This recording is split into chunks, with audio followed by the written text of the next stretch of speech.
They were the four most famous men on the planet. A unit so tight, so prolific, it seemed forged by destiny. John, Paul, George, and Ringo, the Beatles.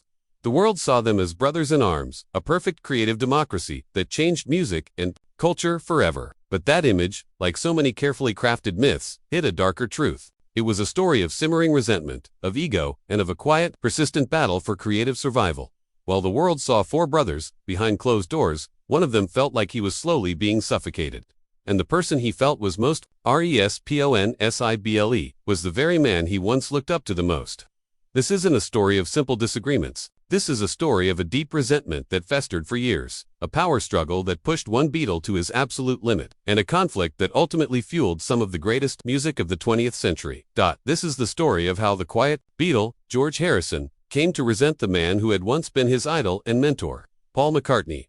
Most people think the Beatles were torn apart by many things, by Yoko Ono, by business disputes with Alan Klein, by John Lennon's drift into avant-garde art and activism. And while all those things played a part, they were really just symptoms of a deeper, more personal fracture. The real crack in the facade of the Beatles began with the slow, painful disillusionment of its youngest member. For years, George Harrison felt belittled and controlled by Paul, and the frustration was so profound that it shook his self-belief to its core. In a 1974 interview, years after the breakup, Harrison confessed something startling. "I had no confidence in myself as a guitar player, having spent so many years with Paul McCartney," he admitted. He then added bluntly, "He ruined me as a guitar player." How does a guitarist revered by millions come to feel ruined by his own bandmate? To understand that, we have to go back to the very beginning. Back to a shared school bus in Liverpool, where a mentorship was planted, one that would one day sour into a battle for respect. Liverpool, in the mid-1950s, was a city still draped in the gray shadows of post-war Britain. But for kids like Paul McCartney and George Harrison, a new world was crackling to life through the radio. American rock and roll. They both went to the Liverpool Institute High School for boys, and, for a while, shared the same double bus route home. Paul, a year older, was a figure George looked up to. McCartney was already a budding musician, confident and charismatic. Harrison was younger, quieter, but completely obsessed with the guitar. He'd sit at the back of the bus, sketching guitars in his notebook, his fingers constantly practicing fret positions. Paul noticed he saw the same spark in George that he felt in himself.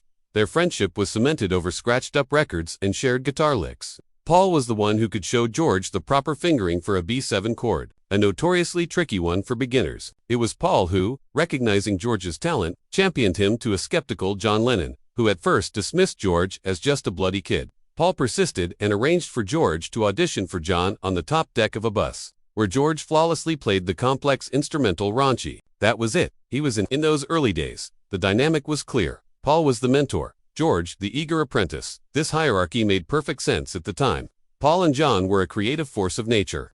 George was the lead crucial role, but a supporting one. He was there to add the flourish and the killer solo that would elevate a Lennon-McCartney song from good to great. And for years, he seemed happy with that.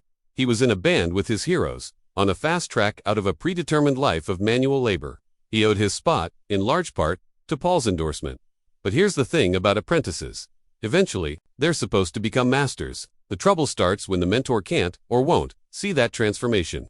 Paul McCartney, in his own later reflections, admitted to this blind spot. "I tended to talk down to him, because he was a year younger," Paul confessed. "I know now that that was a failing I had all the way through the Beatle years. I still think of George as a young kid." This single quote is perhaps the most crucial piece of the puzzle. While not intentionally malicious, it reveals a mindset that became the primary source of George's immense frustration. For years, George Harrison was trapped in Paul's perception of him, the little brother, the kid from the bus, the guitarist he had to teach a B7 chord to. And as George began to find his own voice, not just as a guitarist but as a songwriter, he ran headfirst into a wall of affectionate but firm condescension. The mentor had become a gatekeeper. The explosion of Beatlemania in the mid-60s was all-consuming.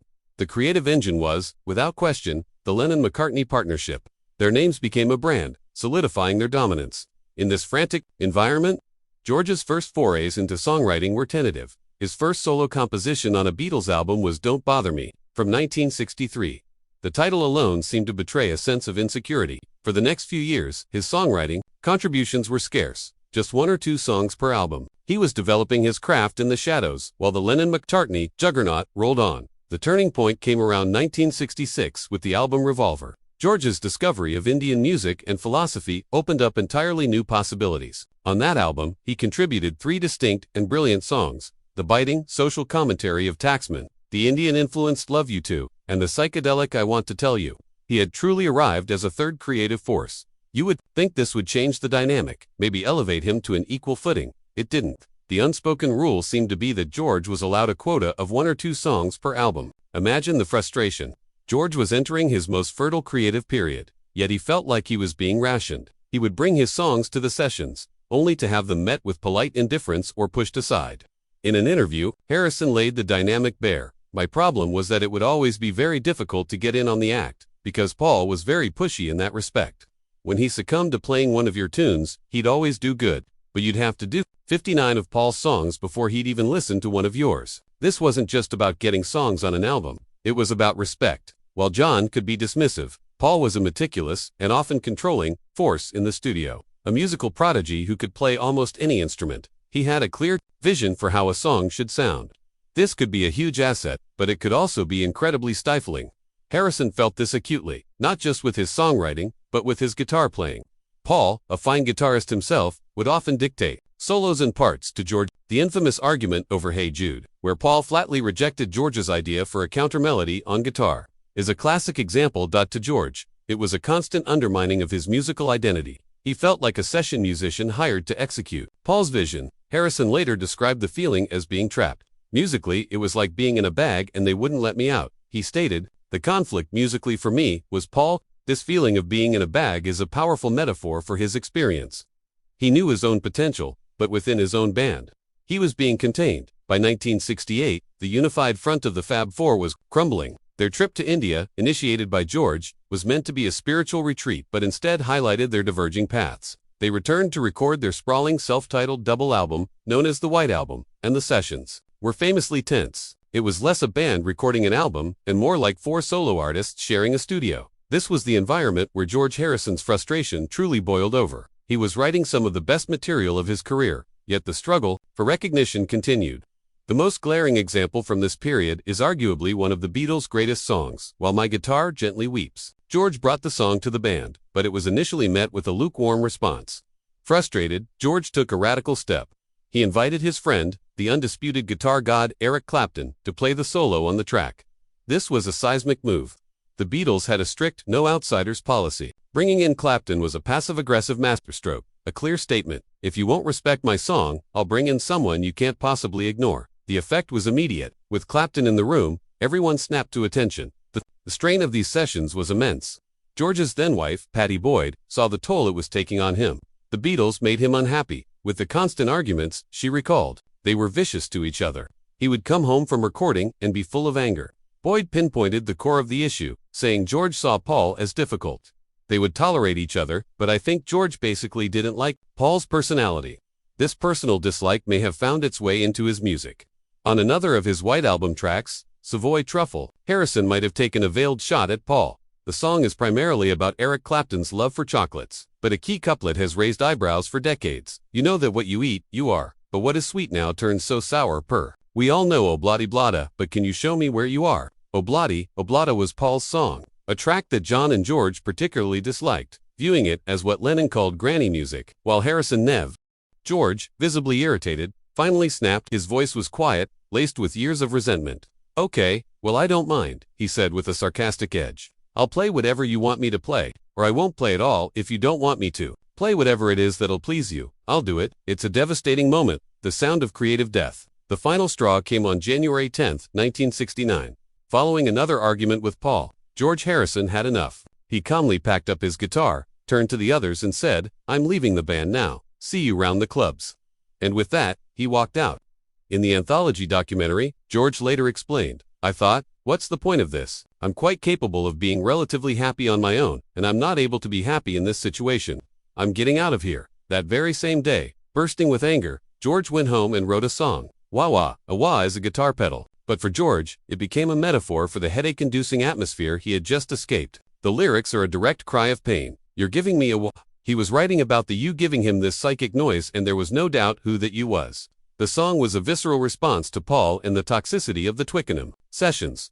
After 5 days, a meeting was held, and George agreed to return on his terms. They had to abandon Twickenham and scrap the live show. He had seized back some control. But the brotherly bond was broken. When the Beatles finally imploded in 1970, it was seen as a tragedy. For George Harrison, it was a liberation. The bag he had felt trapped in was finally open. He was free from the creative rationing, the condescension, and the artistic dominance of Lennon and McCartney. What the world didn't know was that George had been stockpiling songs for years, compositions that had been rejected or ignored. Songs, like Something and Here Comes the Sun on Abbey Road, had given the public a glimpse of his true potential. But that was just the tip of the iceberg. In late 1970, George released All Things Must Pass. It wasn't just a solo album, it was a monumental artistic statement, a sprawling triple album. It was an explosion of creativity that had been suppressed for years. It was packed with brilliant songs. My Sweet Lord, What Is Life? Isn't It a Pity? And the title track, a song the Beatles had rehearsed during the Let It Be sessions, but ultimately passed on. The album even included Wah Wah, his raw exorcism of the pain from that final year.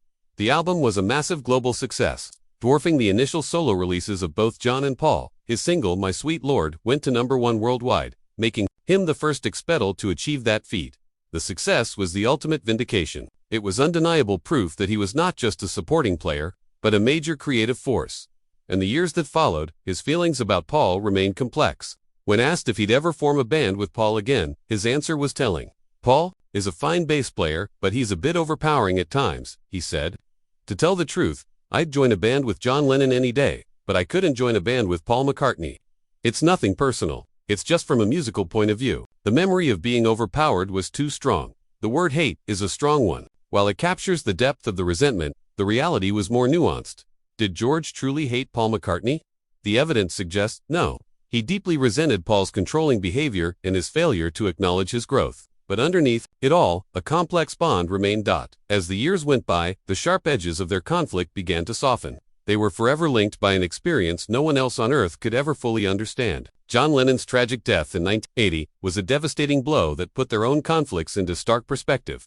The 1990s brought them together again for the Beatles anthology project. The sessions to complete to unfinished John Lennon demos saw Paul, George, and Ringo working together for the first time in decades. There were still moments of friction, of course. Yet, they were able to find common ground. Paul had grown and had come to fully appreciate the immense talent of his little brother. Their final meeting was in a hospital. Shortly before George succumbed to cancer in 2001, all the old grievances melted away. According to Paul, they sat together, held hands, and shared a few quiet laughs. They were no longer global icons or a mentor and resentful apprentice. They were just two old friends from Liverpool, saying goodbye. It was a moment of quiet, profound peace.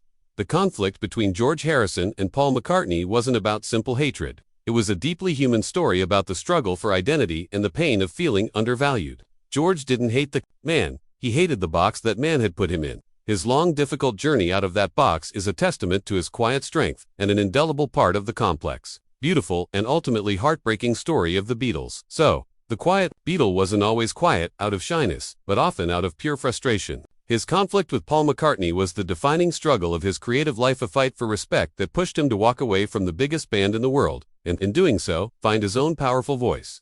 It reminds us that behind the polished legends, the real stories are always more complicated, more painful, and far more interesting. What do you think? Was Paul's control a necessary part of the Beatles' genius, or was it an unforgivable constraint on a brilliant talent? Let us know your thoughts in the comments. And if you enjoyed this story, be sure to like and subscribe for more hidden histories from the world of music.